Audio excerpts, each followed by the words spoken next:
Barigani, niko hapa, ndugu Langston Morrison. Akata, I'm here. Thank you all for coming.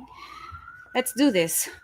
So, again, as I was doing my research, I encountered this solution, and I mentioned before this book. And as you all heard, my brother, before I get into the postscript, my brother Adesoji said that we should start with local politics. So for those of you who are in the United States, and for those of you who understand that our fight does not limit us to borders, take a look at this book, look into this, and see the observations made here and the solutions suggested here, and join the movement. And we can all start finding some practical and long-lasting solutions to this problem. So this is the postscript written by AbdulRahman Babu. We've covered him before. Born and raised in Zanzibar, was arrested because he spoke up against the colonial system. And as I said before in our show, that to speak up as an African against the colonial system is to be criminalized. You are literally going to be a criminal, and I'm okay with that. If those are the conditions, I'm okay with that, because our liberation is everything. And for me now, that is the main goal, and the only goal is our liberation. So he writes this postscript for Walter Rodney's How Europe Underdeveloped Africa. And I was reading it, and I said, let me let him speak for himself. I don't need to add anything. If you want, I can stay on for a few questions as I continue to read. Put in your observations, your questions, because as I was reading, I was writing my observations along, as you can see. So I had thoughts as I was reading, and I'm sure you all will. So let's get started quickly. Are there shortcuts to economic development for the underdeveloped economics?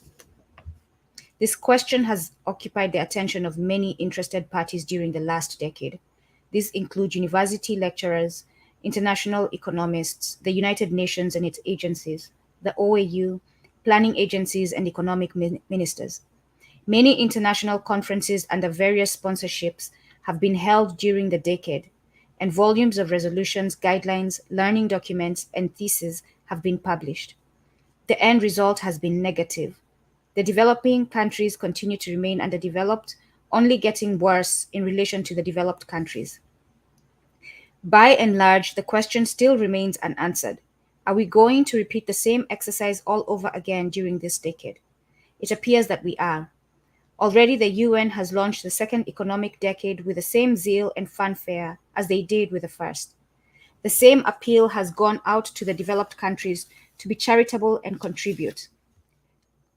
Open quotes, 1% of their national income, end quotes, for helping the developing countries, as if the population of the world can continue to condone poverty so that the rich can be charitable. If past experience is anything to go by, the 70s will experience the same disappointments which climaxed the end of the 60s. What, we may ask, has gone wrong? Is it something inherent in the very nature of underdevelopment that makes development such an impossible task?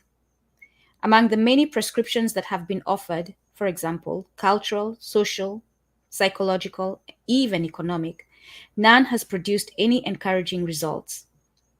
In fact, nearly all of them have had negative results and made bad situations worse. Are we to continue with the same experiments at the expense of the people who, let's face it, have borne the whole burden of these experiments throughout the last decade? This is the question to which all the developing countries, especially those in Africa, must address themselves. And the sooner the better, because there is very little time left before our economies become permanently distorted and probably too damaged for any meaningful reconstruction in the future.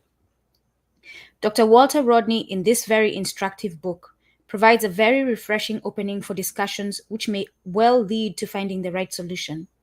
He is raising the most basic and fundamental questions regarding the nature of underdevelopment and economic backwardness.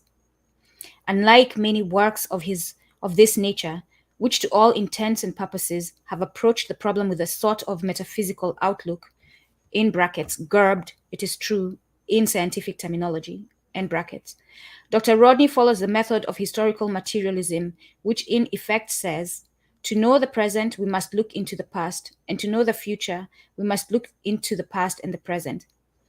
This is a scientific approach. We can at least be sure that the conclusions will not be marred by subjective distortions. It is clear, especially after reading Rodney's exposition, that throughout the last decade, we have been posing the wrong questions regarding economic backwardness. We did not look into the past to know the present. We were told and accepted that our poverty was caused by our poverty in the now famous theory of the vicious circle of poverty. And we went around in circles seeking ways and means of breaking that circle. Had we asked the fundamental questions which Dr. Rodney raises in this work, we would not have exposed our economics to the ruthless plunder brought about by foreign investments, which the exponents of the vicious circle theory urged us to do. For it is clear foreign investment is the cause and not a solution to our economic backwardness. Are we not underdeveloped now because we have been colonized in the past? There is no other explanation to the fact that practically the whole of the underdeveloped world has been colonized either directly or indirectly by the Western powers. And what is colonialism if it is not a system of foreign investments by the metropolitan powers? If it has contributed to our underdevelopment in the past, is it not likely to contribute to our underdevelopment now, even if the political reins are in our hands? Put in this way, the question of underdevelopment is immediately rendered more intelligible, even to the uninitiated. And this is how Dr. Rodney is directing us to pose our questions. The inevitable conclusion is that foreign investment does not only help to undermine our economics by extracting enormous profits, but it does more serious damage to the economies by distorting them into lopsidedness. If the process is not arrested in time, the distortion could be permanent. As long as we continue, as we have done for centuries, to produce for the so-called world market, which was founded on the hard rock of slavery and colonialism, our economies will remain colonial. Any development will be entirely incidental, leaving the vast majority of the population wholly uninvolved in the economic activity. The more we invest in export branches in order to capture the world market, the more we divert away from investing for people's development, and consequently, the less effective our development effort. Since this type of investment does not contribute much towards the development of a material and technical base internally, our economies are rendered always responsive only to what the Western world is prepared to buy and sell, and hardly responsive to our internal development needs. That is why, although most of our development plans make elaborate resources allocations for rural projects, invariably most of these resources find their way back to the urban projects and consequently accentuate the urban-rural disparities. Slums, unemployment, social maladjustment, and finally, political instability are our most outstanding characteristics. Almost without exception, all the ex-colonial countries have ignored the cardinal development demand, namely, that to be really effective, the development process must begin by transforming the economy from its colonial, externally responsive structure to one which is internally responsive. Where we went wrong is when we followed blindly the assumptions handed down to us by our exploiters. These assumptions can be stated briefly as follows. Growth in underdeveloped countries is hampered by inadequate growth in exports and inadequate financial resources and is made worse by population explosion in these countries. And the solution is prescribed as follows. Step up exports, increase aid and loans from the developed countries, and arrest growth in population. Throughout the last decade, our efforts have been to follow religiously the above prescription. And even if our own experience continues to disprove it, we still adhere to it even more fanatically. The greatest need appears to be a process of mental decolonization. Since neither common sense nor sound economics, nor even our own experience is with us in this. Experiences of other countries that have chosen a different path, a path of economic reconstruction, is most instructive here. Take North Korea and Albania. Both these countries were underdeveloped as late as the 50s. The reason they have been able to register most outstanding economic progress is that they have decided to opt out of production for the so-called world market and have diverted their resources toward the development of a material and technological base internally. The Pearson Commission's report, Partners in Development, has been hailed, even by the developing countries, as ushering in a new era, a sort of turning point in international cooperation for development.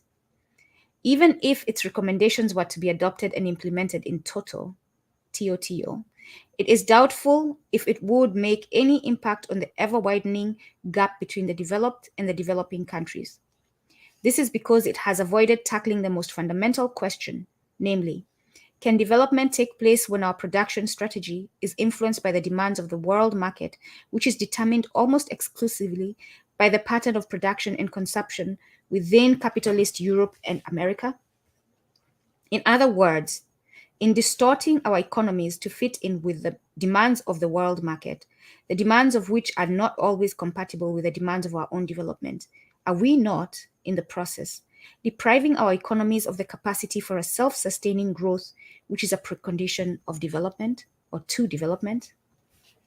By posing the question in this style, it is possible to see through the smokescreen of international do-gooders and begin to understand the real cause of our underdevelopment.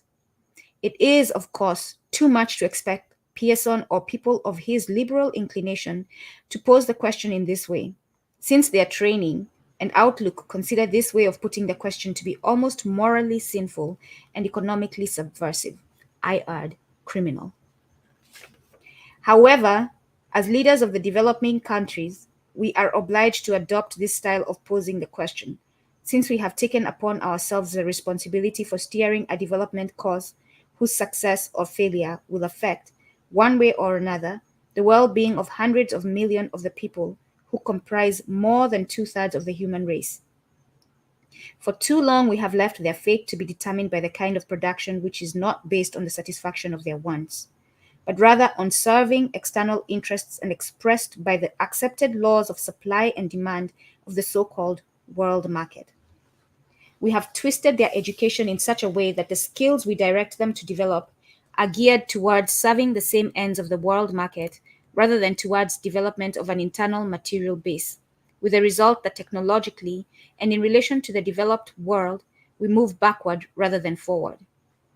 We have tamely accepted the so-called international division of labor on behalf of our masses, and in doing so, we have condemned them to specialize in primary commodities whose production is conducive neither to the development of technological skills nor to the invention of advanced machinery, both of which are the preconditions of real economic development.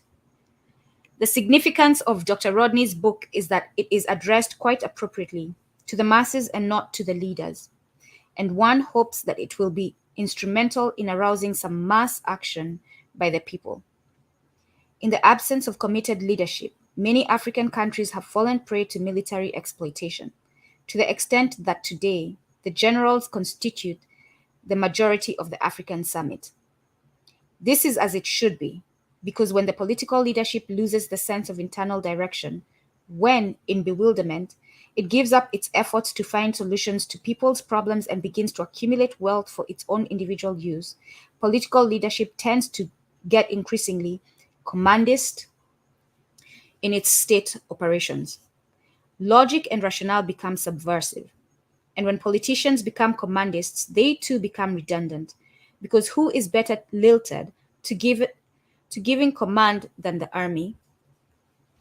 With very few exceptions, it is sad to have to admit that Africa is ill served by the current conglomeration of what passes for leaders throughout the continent. When Asia and Latin America produce giants like Mao, Ho, and Che, who inspire and excite the imagination, not only of their compatriots within their borders, but of the rest of the world, including the developed world, Africa has produced only one Nyerere and maintained him in power, while we have murdered Lumumba and have locked up or exiled leaders like Ben Bella and Nkrumah in response to the wishes of the imperialists, our donors, our moneylenders, our patrons, our masters, our trading partners. With all due respect, It is difficult to imagine, apart from one or two honorable exceptions, any of the present leaders who is capable of standing up for the genuine rights of his people, knowing that these rights are of necessity directly opposed to the interests of imperialism. And yet, such a stand is necessary if we are to really fulfill our obligation as leaders. Otherwise, we have no right to impose our leadership on the people. While most of the leaders on the continent have no sense of urgency in solving the problems of people's misery, since they don't bear the brunt of their misery, the masses, who do, cannot wait. That is why one hopes that Dr. Rodney's book will be read by as many people as possible, because it has come at a time when it is most needed for action. After reading the harrowing account of the brutalities of slavery, of subjugation, of deprivation and humiliation, when whole civilizations were crushed in order to serve the imperialist interests of the West, when settled societies were disintegrated by force of imperialist arms so that the plantation owners of the world could go their uprooted and therefore permanent labor force to build what is now the most advanced capitalist economy, it becomes absolutely clear that the only way out of our current impasse is through a revolutionary path, a complete break with the system which is responsible for all our past and present misery. Our future course must be guided dialectically. If by looking into the past we have known the present, to know the future we must look into the past and the present. Our action must be related to our concrete experience, and we must not give way to metaphysical hopes and wishes, hoping and wishing that the monster who has been after us throughout our history will someday change into a lamb. He won't.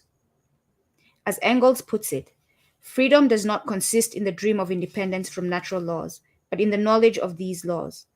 Freedom of the will, therefore, means nothing but the capacity to make decisions with knowledge of the subject. We know the subject only too well, and he is a monster. Do we have the capacity to make a decision? Now that Dr. Rodney has provided us with the knowledge of the subject, the people must answer. AbdulRahman Mohamed Babu. Thank you.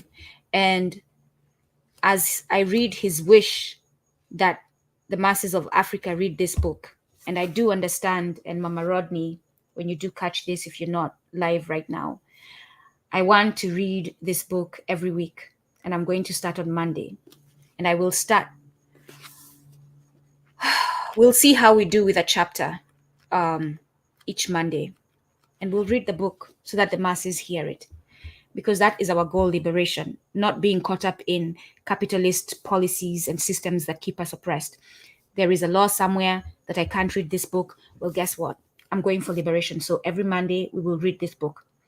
Because the laws that are currently in place are put there to oppress us and keep us in an oppressed state. And I am breaking out. And every Monday, for as long as we are able to go live on Kumbukeni, I will read this book because it was intended for the masses. Let me see what you all have said. So if you have friends, brothers, relatives in Africa, people who are trying, I mean, they will be recorded, so they'll always be here, who are trying to get access to this book, have not been able to afford it, can tolerate my way of reading, and can sit through this Monday, it will be the intro. I'll get through to the first chapter, whatever comes before it and the first chapter. And then we'll do all the other chapters after. If you all want to have discussions afterwards, you can put in the comments of each chapter and we'll have discussions. If I have the time, we will have discussions afterwards. But I am in response to this call to action. I will be reading this book every Monday morning. I'll go on very early in the morning, probably at 7 o'clock. Right now, I'm not going to commit to a time. If you can catch me live, catch me live. If you cannot, find the recording here on Kumbukeni. Let's see what everyone is saying. Thank you all, 18 people who joined us. Share this with everyone who needs to hear, with everyone we need to join us. Most definitely look into joining us on this date, because on this date, you will get to be connected with the other organizations that are doing something about getting rid of the colonial systems. If you're an indigenous person, or you belong to the community of the indigenous peoples of these lands that they named the Americas, you will have that community to connect with. If you are Cuban, you will have that community to connect with. If you are any other oppressed entity that will be there, Black, African people, you will have many organizations to connect with and join the work. And I am saying to you today, because I know fear is a real thing, and not all of us are yet able to put aside the fear, because it's not that we don't feel it. I am fearful, but I no longer let that fear control my actions. But if you are fearful, and if you are truly have not figured out what you're going to do as far as that goes, whatever you're fearing, if it's losing your house, if it's losing your job, which I did because this is the stance I take, if it's losing friends, these are the fears that we have, right? If it's going to jail, which is a real one, if it's being called a terrorist, if you have those fears, support financially. And there will be, on that day, November 4th, you will find out either in person in DC or through the multiple virtual options that there will be. And we'll be sharing them here on Kumbukeni. I'll share them on my Instagram. If you want to get this information, do follow me on Instagram. I'm going to get that right now because I don't know it off the top of my head. And it's Nduko9127. So I'll put it in the chat. Follow me on Instagram. I'll be putting information about 9127. Instagram.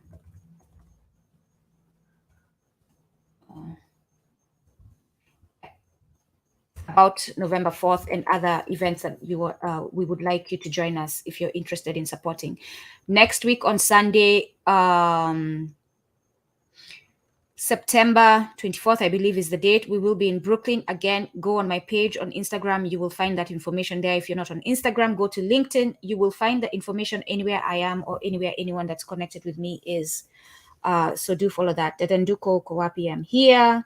Let's see what you're all saying. See if we can address some. Foreign investment is the cause of our economic backwardness. Yes, you all know.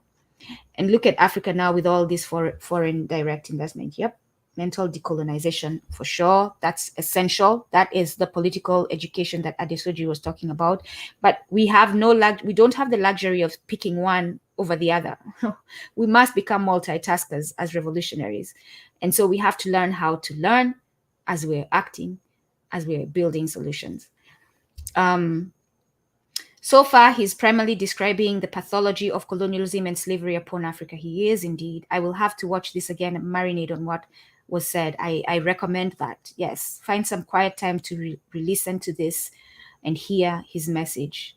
Asanteni, have a good day. I guess I can close with some Kumbukeni music just to give it a good exit.